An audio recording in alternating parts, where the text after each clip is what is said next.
Alors, les couverts, c'est très simple et c'est super important parce que c'est ce qui va habiller ton assiette. Et c'est ce qui va un peu définir là où tu vas te sentir à l'aise pendant le repas et là où tu vas... C'est ça, c'est ce qui va créer mon petit espace quand je vais Exactement. dîner.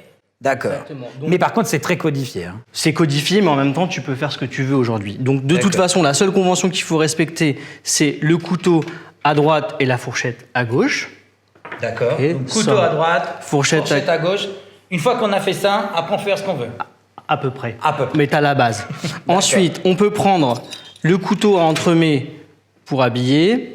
Et ici, je vais mettre également une petite fourchette à entremets. Entremets, c'est pour tout ce qui est Ça peut être entrée. Entrée, tu peux l'utiliser pour le fromage, voire pour le dessert, en fonction de ce que, tu sers. À noter aussi que tu sais pourquoi on appelle ça des couverts? Pas du tout. Avant, à l'époque des grands banquets royaux, on avait peur de se faire empoisonner. Donc du coup, on venait couvrir les plats, d'où mettre le couvert. Venez les recouvrir. D'accord. Sinon, On apprend des belles choses. Hein. eh oui. Quand tu as un dessert, tu sais jamais comment... Alors j'ai un dessert, j'ai un fraisier par exemple, je sais jamais comment mettre les couverts, le couteau et la fourchette. Oui, ça c'est vrai.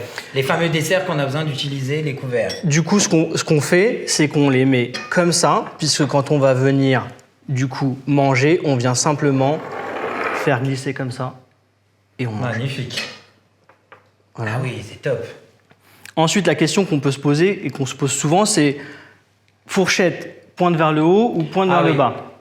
Alors, c'est ce qu'on appelle la distinction à la française ou à l'anglaise. Exactement. Donc, à la française, on va avoir tendance à mettre les pointes de la fourchette vers le bas, puisque historiquement, on mettait en France les armoiries au dos des couverts. Donc, tu as ici, tu vois. Ah oui, les armoiries de la famille, il fallait que ce soit vu. Au moment où on arrive à table. Il y avait ce petit côté un petit peu ostentatoire. Exactement. Les armoiries de la famille. Donc en France, on met les armoiries au dos. En Angleterre, on met les armoiries devant. Donc tout simplement, c'est pour ça que les fourchettes tournent de sens. Donc à la française et là, à l'anglaise.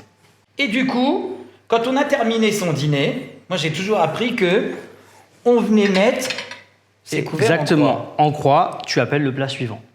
D'accord. Et en Angleterre, je crois que c'est différent. Il me semble qu'en Angleterre, c'est comme ça. On est parallèle. Exactement. D'accord.